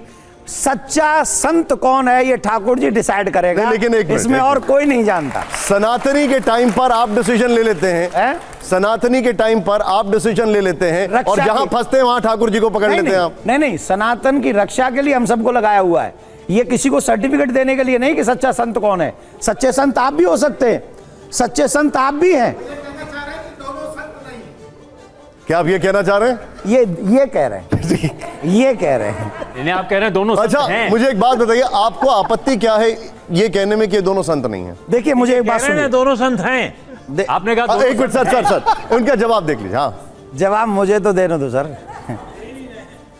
आप बापू के कार्यों को जानते हैं? कुछ कार्य ऐसे हैं जिनको हमारे समाज में हमारे सामने आए और वो वाकई किसी को भी नहीं करने चाहिए। साधु की तो बात छोड़ दीजिए, अगर वो सच हैं तो मैं नहीं जानता उसमें सच्चाई क्या है। किसी को भी नहीं, साधारण मनुष्य को भी नहीं करना चाहिए। जस्ट सेकंड, किसी को भी नहीं। बलात्कारी हैं। ये आपका मानना है, नहीं, अदालत ये का ठाकुर मानना जी है। जाने। सुनिए ना मेरा हमारी मानना बात। नहीं है ये। अच्छा हमारी बात सुनिए। मैं इनके विषय में इतना जानता हूं कि कितने लोगों को इन्होंने धर्म बदलने से रोका है, ये मैं पर्सनली जानता हूं। लेकिन क्योंकि आज कोई और चीजें हैं, इसलिए मैं आपके इस विषय पे कोई क्वेश्चन और आंसर नहीं करना चाहता। पर पर्सनली मैं जानता हूं इन्होंने बहुत हिंदुओं को धर्म परिवर्तन करने से रोका है, इसलिए मैं इनको इस भाव से नहीं देखता हूं। ये मेरी पर्सनल चॉइस है। अब कोई कानून है, सजा है, वो ठाकुर जी जाने और वो ये जाने। ठीक है, ठीक है। अब जरा अगले सवाल पर आते हैं। आइए जरा हमारा अगला सवाल प्ले करिए यहां पर। लोकतंत्र में सर्वोपरि क्या है? गीता, मैं लोकतंत्र की बात कर रहा हूं, संविधान या फिर गीता? देखिए, मैं संविधान का आदर तहे दिल से करता हूं, तहे दिल से। और संवैधानिक तरीके में ये लोकतंत्र भारत में हमें निश्चित तौर पे संविधान का सम्मान करना चाहिए, और मेरे से ज्यादा सम्मान खैर बहुत सभी लोग करते हैं। मैं भी जरा ये बड़ी अच्छी बात है आपने जो संविधान की बात की है। संविधान की बात करता हूं, पर चतुर्वेदी जी, अगर हमारे यूथ को गीता पढ़ा दी गई होती तो संविधान के हर एक रूल रेगुलेशन का पालन आज हमारे देश का नागरिक कर रहा होता, अगर हमारी गीता पढ़ा दी गई होती तो। जोरदार तालियां हो जाए यहां पर। आइए जरा अब अगला सवाल देखिए, जरा अगला सवाल आइए जरा प्ले करिए। हमारा अगला सवाल क्या है? अगला सवाल ये है कितने कि सवाल हैं? बस ये, इसके बाद एक और है। अच्छा। भारतीय समाज के लिए बेहतर क्या है? भारतीय समाज के लिए बेहतर क्या है? संविधान या फिर मनुस्मृति? यहां शायद प्रश्न करने वाले बड़े विचित्र हैं। मैंने पहले ही कह चुका हूं कि भारतीय समाज के लिए सबसे बेहतर, अगर हम रूल वाइज जाएंगे कि हम लोग रूल फॉलो करें, तो जो संविधान के रूल्स हैं वही हमको फॉलो करने हैं। तो ये तो डिसएग्री करने का कोई चांस ही नहीं है और कोई मतलब ही नहीं है। और मैं ये बहस चलती है ना इसलिए कि संविधान की जगह मनुस्मृति लागू कर देनी चाहिए, कई बार बहस होती है इसलिए। मनुस्मृति क्या है पहले ये जानना चाहिए हमको। अब ये एक सेकंड में मैं समझा नहीं सकता। मनुस्मृति यह है कि प्रत्येक मनुष्य को क्या कर्म करने चाहिए और क्या नहीं करने चाहिए। जैसे संविधान में कहा गया ये लीगल है और ये इलीगल है, संविधान में देश के हिसाब से कहा गया ये लीगल है, ये इलीगल है। मर्डर करना तो इलीगल है इसमें, लेकिन संविधान में भी तो यही बताया गया है। वही कह रहा हूं, नहीं संविधान में इलीगल है, मनुस्मृति में भी इलीगल है। वहां कहा गया सत्य बोलो, संविधान में सत्य बोलता है, ये भी कहता है सत्य बोलो। मनुस्मृति को अपने वोट बैंक के चक्कर में कुछ लोगों ने गलत तरीके से प्रस्तुत किया है, जो कि नहीं होना चाहिए। मैं मानता हूं देश के लोगों के लिए संविधान मोस्ट इंपॉर्टेंट है, पर मनुस्मृति पढ़ेंगे तो उनकी लाइफ और भी अच्छी हो सकती है। ठीक है, जोरदार तालियां हो जाएं। इस रैपिड फायर का आखिरी सवाल, और बड़ा सरल सवाल है यकीन मानिए। पहले जोरदार तालियां नहीं आ रही यहां पर। आइए जरा अगला सवाल प्ले करिए जरा यहां पर। हमारा अगला सवाल है, हिंदू हृदय सम्राट कौन? बाला साहब ठाकरे या नरेंद्र मोदी? या क्या तुम जय, ये दोनों ही मेरी लाइफ के हीरो हैं। इन दोनों से मैंने अपने जीवन में बहुत कुछ सीखा है, धर्म की रक्षा, देश की रक्षा। प्लीज इसमें तुलना मत करवाइए, प्लीज तुलना मत करवाइए। इनके लिए मैं इनसे कभी मिला नहीं हूं। मेरा एक ड्रीम था कि मैं इनसे मिलूं, पर नहीं मिल पाया, क्योंकि उससे पहले ही आप अपनी यात्रा पूरी कर चुके हैं। वो व्यक्ति है जिसने धर्म के लिए निस्वार्थ भाव से काम किया, निस्वार्थ भाव से, बाला साहब ठाकरे। और ये वो व्यक्ति है जो आज भी लगा हुआ है हम सब देशवासियों को, धर्म को। इनसे पहले कौन ऐसा प्रधानमंत्री था जो, अरे रुक जा सुन तो ले, इनसे पहले ऐसा कौन सा था जो केदारनाथ में जाके गुफा में बैठ के नारायण का भजन कर रहा है? कौन गंगा में नहा रहा है? कौन काशी विश्वनाथ में जाके दर्शन कर रहा है? कौन संतों के जाके चरण छू रहा है? पहले यह कह दिया गया था इसी देश में, पशुपति, वो जो गुजरात में कौन सा शंकर भगवान का मंदिर है? सोमनाथ मंदिर। सोमनाथ मंदिर के उद्घाटन में आपको नहीं जाना है, यह कह दिया गया था। और आज वो एक आदमी ऐसा उसी पद पे प्रधानमंत्री है जो कहता है मैं भी जा रहा हूं, और हे सनातनियों तुम गर्व से ऐसे देवालयों में जाओ जहां पर तुम्हें संस्कार प्राप्त होते हो। तो इन दोनों को मैं वाकई हृदय से सम्मान करता हूं। तो इन दोनों में बंटवारा मत करवाओ, मेरे लिए दोनों ही। आइए वापस विराजमान होते हैं, जोरदार तालियां हो। मेरा अगला सवाल जो है वो आपके लिए है। आइए बैठिए, मैं आप बार बार घड़ी देख रहे हैं, थोड़ा सा समय हमें दीजिएगा आज। लेकिन ये देखिए अब हम बात करते हैं कुंभ की। कुंभ मेले में मुसलमानों की जो एंट्री है वो 50 किलोमीटर दूर से बंद हो जाएगी। क्या ये फैसला जरूरी था? जैसे दृश्य आए हैं हम सबके सामने, और आपके चैनलों के माध्यम से हमने वो सारे दृश्य देखे हैं, इसमें कोई संशय नहीं है कोई भी। मगर मैं एक और बात कहूं, अगर उन्हीं के समाज के कुछ लोग हों, वो वीडियो देखने के बाद शायद वो भी ऐसे लोगों के साथ में व्यवहार रखना पसंद न करें, अगर बाकी अच्छे लोग हों। लेकिन वो तो सिलेक्टेड लोग हैं ना कुछ। सर क्या बात कर रहे हो आप लोगों के टीवी चैनलों में ऐसे ऐसे लोग भी आए हैं जिन्होंने ये कहा है, ये थूक नहीं रहे, ये थूक नहीं रहे, अपनी प्रार्थना प्रे कर रहे हैं, पता नहीं कुछ ऐसा बोला उन्होंने। और वो कोई साधारण आदमी तो नहीं। क्या आप ये कह रहे हैं कि हर मुसलमान थूक जिहाद करता है? नहीं, हर नहीं करता है, पर उन्हीं में जो मैंने उनके मुंह से सुना, मुझे नहीं पता सच्ची में, मैं बिल्कुल नहीं जानता इस विषय में, पर एक मौलवी जी बोल रहे थे कि ऐसा धर्म माना गया है, ऐसा उनका कुछ मानना है कि वो थूक के ही सबको खिलाते हैं और पिलाते हैं। तो भाई कैसे, हाउ इज इट पॉसिबल? लेकिन एक बात बताइए, जब कुंभ का आयोजन हो रहा होता है उससे पहले वहां पर कारीगरी के लिए, शामियानी के लिए, वहां पर बहुत सारी चीजों के लिए मुसलमान कारीगर होते हैं, मुसलमान मजदूर होते हैं, तो क्या उनकी भी एंट्री बंद हो जाएगी? ना जाए, वो उनको अपने आप से सोचना चाहिए, वो अपने आप से। भाई एक बात बताइए, क्या वो इस आयोजन में अपनी सेवा नहीं दे रहे हैं? ना देना, वो अपने काम में सेवा करें ना, हमारे काम में आने की जरूरत क्या है? सेवा क्यों कर रहे हैं?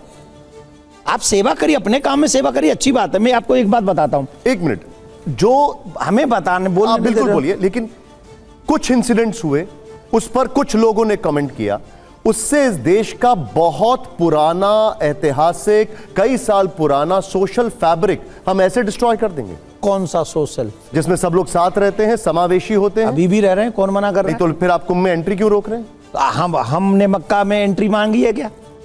हम मक्का में एंट्री मांग रहे हैं वहां तो कब से? लेकिन मेरी बात सुनिए, वहां के नागरिक नहीं है ना, आप वहां के नागरिक नहीं है, यहाँ के जो नागरिक हैं वो तो पूरे हिंदुस्तान में कहीं भी जाने का हक है। अभी आपने कहा तहे दिल से आप संविधान की इज्जत करते हैं, आप तो संविधान के खिलाफ बात कर रहे हैं, तो वो संविधान को अलग क्यों किया जाए? यहाँ के नागरिक हैं। ना ना ना ना, हम उनके खिलाफ नहीं, हम संविधान की बात कर रहे हैं। संविधान में ये भी अधिकार दिए गए हैं कि हम अपनी पूजा पद्धति की सुरक्षा भी करेंगे, और उसका मौलिक अधिकार है हमारा। ये तो आप ही का नहीं है ना, हमारा भी है। मैं भी तो हिंदू हूँ। नहीं, आपको किसने हक दे दिया कि आप सुरक्षा करें और इस तरह सुरक्षा करें कि मुसलमान अलग हो जाएं? राजेश जी जवाब ले लेते हैं। आरोप यह है कि आप धर्म के नाम पे मासूम लोगों को। राजेश जी एक मिनट जवाब ले लेते हैं, और उससे पहले एक मिनट मैं कुछ आपको पढ़ के सुना रहा हूं जी।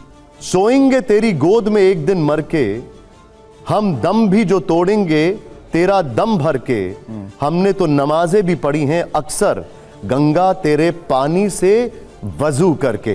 गंगा जमुनी तहजीब को जीने वाले ये शायर थे नजीर बनारसी।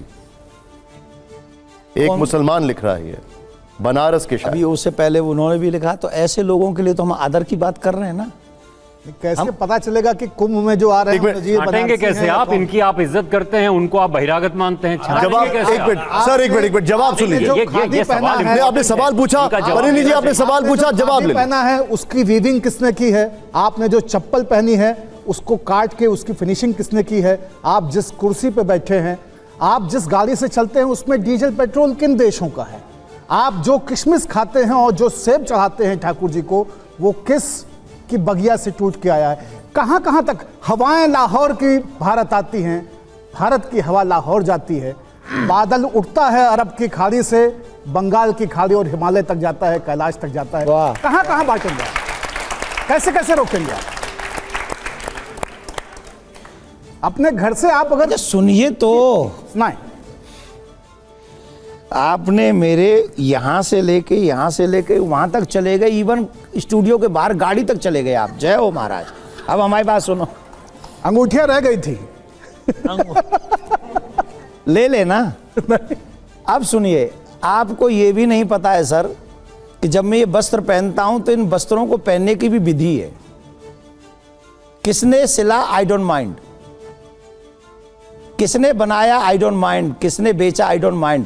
लेकिन जब मैं पहनता हूं तो उसकी विधि के अनुसार पहनता हूं और वो विधि मैं जानता हूं। पहली बात। दूसरी बात, कुंभ जो है वो धर्म से जुड़ा हुआ शब्द है। कुंभ कोई मेला नहीं है मेरी तुम्हारी के कहीं भी इकट्ठे हो गए और मेला कर लिया। कुंभ जो है 12 वर्ष बाद कुंभ जब आता है, जानते हैं वो विषय क्या है? वो विषय धर्माचार्यों का विषय है, उसमें पवित्रता का बड़ा ध्यान रखा जाता है। दूसरी बात, हम और एक बात बता दें, उन लोगों को मूर्ति पूजा में कोई विषय ही नहीं है, श्रद्धा ही नहीं है। जिन लोगों की आप बातें कर रहे हैं, मूर्ति पूजा को वो मानते नहीं, वैदिक पूजा को वो मानते नहीं, पौराणिक पूजा को वो मानते नहीं, और वो कुंभ ही जुड़ा हुआ है वैदिक रीति पे। तो वैदिक रीति में अगर वो आके पैसा कमाएंगे तो जब कोई नेक्स्ट टाइम कोई मौलवी आए तो उनसे पूछना वो पैसा हलाल होगा कि हराम होगा। नहीं ये नहीं, मेरी बात सुनो, मेरी बात खत्म होने दो सर, मेरी बात खत्म होने दो। वो हलाल होगा या हराम? एज फोर है, जितना मैं धर्म को जानता हूं वो पैसा हलाल हो ही नहीं सकता, क्योंकि जो भी सनातनी कुंभ में जाएंगे वो भगवान के नाम से पैसा निकालते हैं। उस पैसे को लेके कह रहे हैं आप, मिस इंटरप्रिटेशन कर रहे हैं। इस्लाम कतई ये नहीं कहता है, मैं इस्लाम का पैरोकार नहीं हूं, न मैं इस्लाम को थोड़ा बहुत जानता हूं। इस्लाम कतई ये नहीं कहता है कि आप मजदूरी करके, रोजी रोटी करके कहीं भी जाएं, जो कमाएंगे वो हराम होगा, कतई नहीं कहता है। मैं गारंटी से कह सकता हूं। एक मिनट सर, एक सवाल। हर पैसा हलाल है, परिणी जी एक मिनट। और चोरी से कमाया गया हर पैसा हराम है, चाहे वो आपके धर्म में हो, उनके धर्म में हो, इनके धर्म में हो, उनके धर्म में हो। उनके धर्म को आप लोग डिस्क्लोज नहीं कर सकते। जो आदमी चुनाई कर रहा है उनके धर्म को है ना, हम लोग बचपन से सुनते आए महाराज जी, सर्वे भद्राणि पश्यन्तु मा कश्चित् दुःख भाग भवेत्। पूरा बोलिए। सब भाई मिल करके सर्वे भवन्तु सब एक मिनट तो सबके बारे में सोचते हैं। आपका वहां अक्कू जी, राजेश जी, अक्कू जी, समावेशी चीजें नहीं मिलेंगी उनकी। एक एक करके सर, नहीं बन पाएगा, एक एक करके सवाल, सब वही बनाने वाले। एक एक करके सवाल, एक एक आप घबराइए नहीं, सामियाना हम लगवा लेंगे, हम लोग कुंभ करवा लेंगे। आप शामियाना एक शब्द है, उसके अलावा जैसे कहा गया कि आप अक्कू जी एक मिनट सुनने दीजिए, अक्कू जी उनको बोलने दीजिए। आप सिर्फ उनको रोक लो, उनको रोकने की गारंटी आप ले लो, गारंटी हम देते हैं, कुंभ उनसे बेटर करके दिखाएंगे। आप रोको, एक मिनट, आप रोको। जब इजाजत देता है क्यों रोक लें? राजेश जी उनको बोलने दीजिए। अरे उनके रमजान में हम थोड़ी जाते हैं, तो वो कुंभ में क्यों आएंगे? क्यों आएंगे? जबरदस्ती आप हमारा धर्म भ्रष्ट करेंगे क्या? आपकी भावना से सहमति है? नहीं, हमारा धर्म भ्रष्ट थोड़ी होगा। आप लोग कौन होते हैं हमारा धर्म भ्रष्ट करने वाले? ये हमारे धर्माचार्य डिसाइड करेंगे वहां कौन आएगा कौन नहीं आएगा। ये आप जबरदस्ती पांच मिल के हम लोग थोड़ी कह रहे हैं के पास भी नहीं जा सकता। एक मिनट, जाए ना गंगा के पास, क्यों ना जाए? अरे उस दिन प्रयाग में मत जाइए उन दिनों में। हिंदू पवित्र मानते हैं, मुसलमानों को वहां जाने से रोकेंगे आप? अरे हम तो यूं कह रहे हैं, गंगा में अगर श्रद्धा है डुबकी लगाएगा वो, क्यों नहीं लगाएगा? अच्छा, प्रयाग में ये गंगा और कहीं नहीं है? प्रयाग में, हरिद्वार में, कहीं भी पूरे हिंदुस्तान में किसी भी नदी में भारत का नागरिक डुबकी लगा सकता है। आप कैसे रोकेंगे? हम नहीं, ये जो अगर रोकेंगे तो आप मैं आपको एक किस्सा सुनाता हूं। 1900, एक मिनट सर, 1900 आपने जो बताया, रमजान का आपने जिक्र किया है, 1999 में अटल जी प्रधानमंत्री बनते हैं और बरेली के उर्स में संतोष गंगवार को हेलीकॉप्टर से पुष्प वर्षा के लिए भेजते हैं। यह भी हमारा देश है। कब? 1999 की मैं बात कर रहा हूं। 1999 में मैं पूछ रहा हूं, कभी कावड़ यात्राओं पे फूल वर्षा बरसी क्या उससे पहले? कभी भी? हमेशा होती रही है, कब नहीं हुई है? कब? जो कावड़ आती है, कब पुष्प वर्षा हुई हमारे ऊपर? कब जन्माष्टमी पे मंदिर सजाए गए हमारी सरकारों की तरफ से? मुख्तार अब्बास नकवी कावड़ियों का स्वागत करने के लिए चौराहे पर खड़े रहते थे। आप क्या बात कर रहे हैं? पुष्प वर्षा की बात कर रहे हैं। मैं आपको उससे भी बड़ा एग्जाम्पल दे रहा हूं। देखिए, हमको ऐसा लगता है कि अब समय चेंज हो रहा है, अब हवा बदल रही है। पिछले 10-12 सालों में जितना सनातन का सम्मान अब बढ़ा है, अब यह क्या होता है, जब चुनाव आता है तो वो व्यक्ति, कई लोग तो टोपी पहन के चले जाते हैं जबकि उनका धर्म श्रद्धा नहीं है उनमें, फिर भी टोपी। और मैंने किसी मुसलमान को नहीं देखा कि चुनाव के समय में वो अपने माथे पे तिलक लगाए। इसके लिए मैं उन पे प्राउड करता हूं कि वो अपने धर्म के लिए इतने कट्टर हैं, अपने धर्म को दिल से मानते। और हम लोग ऐसे हैं कि जरूरत पड़े तो गंगा गए तो गंगादास और जमुना गए तो जमुनादास। चुनाव आएंगे तो टोपी पहन लेंगे, पूरा रमजान। अच्छा, एक बहुत बड़ा सवाल है। वो पार्टी नहीं करेंगे और कौन सा वो व्रत नहीं करेंगे, लेकिन इफ्तार पार्टी कराएंगे। अच्छा, मैं जल्दी आपसे सनातनियों का ध्यान नहीं रखेंगे। देवकी जी, बहुत से लोगों का मानना है कि हिंदुत्व को खतरा तो है, लेकिन फर्जी बाबाओं से है, चमत्कार दिखाने वाले बाबाओं से, बीमारियां दूर करने वाले बाबाओं से है, वो जो रील बनाने वाले बाबा हैं उनसे है, गरीबों में भय दिखाकर फायदा उठाने वाले बाबाओं से है। उनसे कैसे निपटा जाए? सबसे पहली बात तो मैं आपको बता दूं, मैं बाबा नहीं हूं। मेरा सवाल उन बाबाओं पर है। नोट कर लो, आप सभी नोट कर लें सनातनी, में बाबा नहीं हूं, गृहस्थी आदमी हूं, एक पत्नी का पति भी हूं, अपनी माँ का बेटा हूं, परिवार के साथ, मैं माँ के साथ ही रहता हूं और अपने धर्म का प्रचार करता हूं। मैं बाबा जी नहीं। आपका बाना तो बाबा जी वाला है। राजेश जी, अभी बोलने दीजिए। बाबा जी के बाने को जानते ही नहीं। अब बोलने दीजिए उनको, प्लीज बोलिए। हाँ। लेकिन मैंने एक और आप जैसा एक सेम क्वेश्चन किसी ने पूछा था, और मैं धन्यवाद देता हूं चतुर्वेदी जी, आपने ये क्वेश्चन पूछा है। मैं आप सबको बता देता हूं, शरीर में रोग हो तो चमत्कार के चक्कर में पड़ने की बजाय डॉक्टर के पास जाके अपना इलाज करवाइए, क्योंकि डॉक्टर ज्यादा अच्छा जानता है कि आपके शरीर का इलाज कैसे होगा। दूसरा, शरीर में रोग है तो डॉक्टर के पास जाइए, और मन में अगर रोग है तो किसी गुरु, किसी संत के पास जाइए जो तुम्हें अध्यात्म ज्ञान देकर तुम्हारे मन को शांत और स्वस्थ कर सके। इसके लिए जरूरी है डॉक्टर और गुरु, इन दोनों के पास जाके अपना इलाज। अच्छा, इसी से मिलता जुलता मैं आपसे एक सवाल पूछ रहा हूं। हमें फंसा रहे हो यार? नहीं, पर बहुत सिंपल, आप ये फंसाने वाला नहीं है। आजकल एक बाल संत का, अच्छा, आपको कोई फंसा नहीं सकता, आप हर सवाल का जवाब देते हैं, इसीलिए आप हमारे साथ हैं यहाँ पर। आजकल एक बाल संत बहुत चर्चा में है। कौन? नाम आपने सुना होगा, अभिनव अरोड़ा, जिनका वीडियो वायरल होता है। और फिर जगत गुरु रामभद्राचार्य जी ने क्या कहा, एक बार दर्शकों को सुनाते हैं। महाराज जी, आजकल बच्चे संत के रूप में लगातार प्रवचन कर रहे हैं काफी संख्या में, इसके लिए आप क्या? ये दुर्भाग्य है। आपने भी मेरा एक वीडियो वायरल हुआ, आपने देखा होगा जी, उसके लिए आप क्या? अरोड़ा वाला वही बात। अभिनव अरोड़ा इतना मूर्ख लड़का है वो कहता है कि कृष्ण उसके साथ पढ़ता, शिष्यता से मुझको बोलेगा मैंने नहीं, भगवान के उसके साथ पढ़ेंगे। मैंने तो वृंदावन में उसको बहुत डांटा था। अब ये अपने आप को बाल संत कहता है बच्चा। रामभद्राचार्य जी, जगत गुरु ने क्या कहा आपने सुना। बहस ये चल रही है कि इसे संत माना जाए या ना माना जाए। नहीं, ये बच्चा मेरे पास भी आया है, और संत आप किसी को भी, यही तो प्रॉब्लम है कि हम किसी को भी बाबा बोल देते हैं। कोई अगर गलत काम करता हुआ पंचर जोड़ने वाला भी मिल जाए तो कहते थे बाबा पकड़ा गया। कोई झाड़ फूड़ करने वाला बाबा थोड़ी हो सकता है। ये बच्चा है, अभी बच्चा है, थोड़ा कुछ सीख रहा है, तो मैं ऐसा मानता हूं कि अभी उस बच्चे को संत वंत कह के न पुकारे। संत बहुत बड़ी चीज होती है, अभी उसको लर्न करने दें, उसे पढ़ने दें, कुछ आगे बढ़ने दें। और अगर वो भक्ति धर्म के विषय में कुछ अच्छा कर रहा है तो बच्चों का थोड़ा बच्चा है, बढ़ने दो थोड़ा सा। वो क्या बोलूं मैं उसको। आपने कहा मानस बदल गया है, कथाएं खूब जमकर हो रही हैं, सनातन बोर्ड बन जाए, शंकराचार्य जी आ जाएं। क्या आज ऐसा कोई सनातन बोर्ड होता तो राम मंदिर बन पाता? राम मंदिर के रास्ते में कौन कौन किस तरह के रोड़े अटका रहे तो उसकी मैं लिस्टिंग नहीं करूंगा, लेकिन ये इस देश के लोगों का जन आंदोलन था, इस देश के लोगों की भावना थी। आज राम मंदिर बन गया, संविधान के दायरे में बना, सर्वोच्च न्यायालय ने किया, सरकार ने किया, न्यास ने बनाया। क्या आपको लगता है ऐसा कोई बोर्ड होता तो कहीं दूसरी दिशा में नहीं चला जाता, कुछ लोगों की ठेकेदारी हो जाती? सनातन बोर्ड नहीं था, इसीलिए इतने दिनों लड़ना भी पड़ा संवैधानिक तरीके से। कितने सालों लड़ना पड़ा और किन के अगेंस्ट लड़ना पड़ा ये आपको नहीं पता है? आप तो मुझसे अच्छा जानते हैं। नहीं, लेकिन संविधान के दायरे में ही होगा ना। संविधान के दायरे में ही आया ना, संविधान के दायरे में आया है, मैं उसकी आदर करता हूं। और आगे भी कृष्ण जन्म भूमि भी है सर, वो भी संविधान के दायरे में लाना है।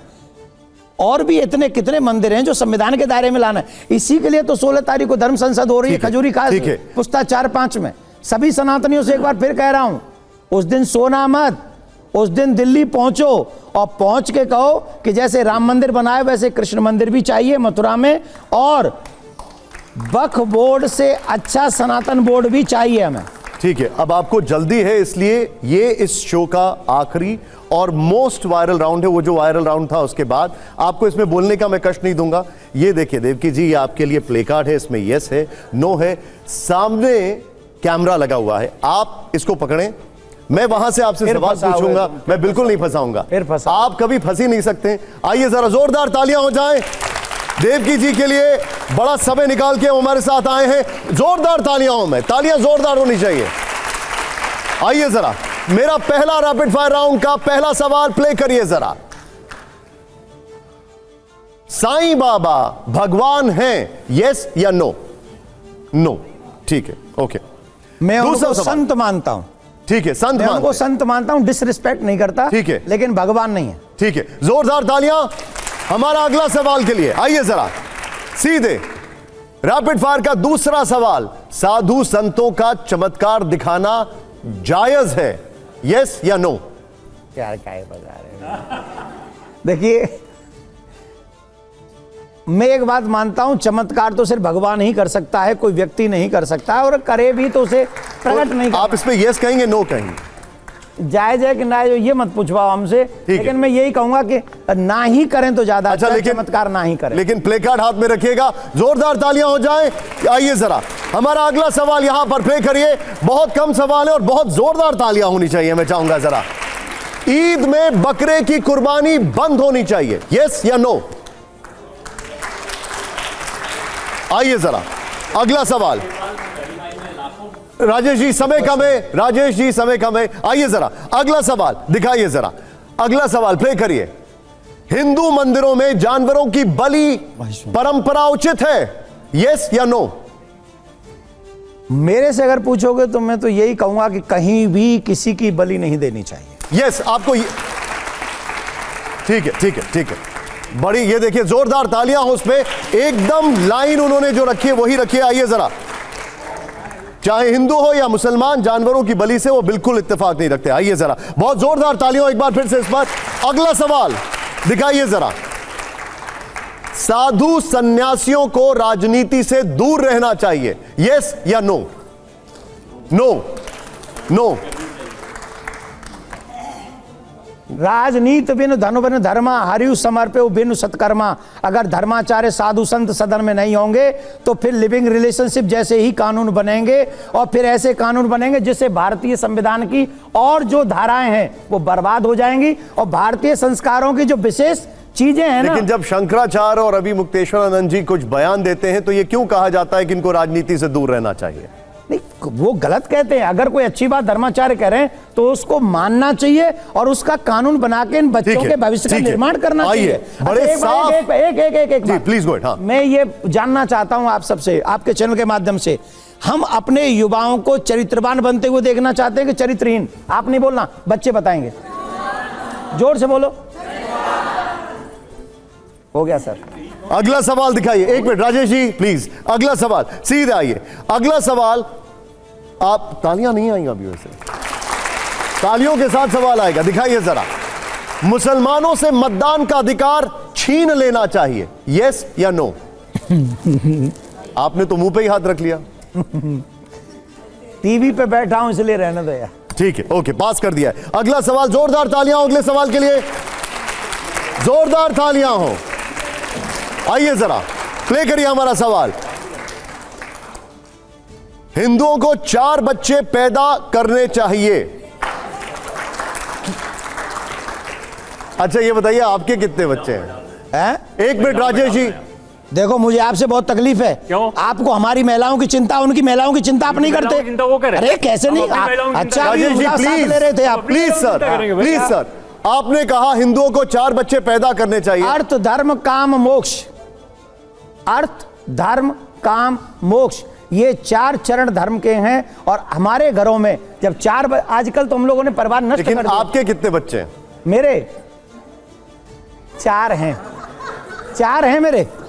एक हाँ है। 4 हैं, कसम से आपकी प्लीज कसम। राजेश जी प्लीज। आपकी कसम। कैसे कैसे राजेश बताइए कैसे? नाम भी बता दीजिए। आपका तो एक ही पुत्र है आपके शायद। पुत्र 1 है, पुत्रियां 3 हैं, तो 4 हुए ना। आइए जोरदार तालियां हो जाए।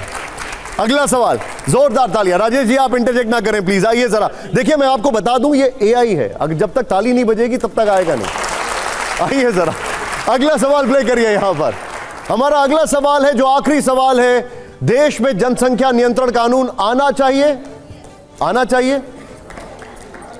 तो फिर 4 बच्चे करके कैसे होगा?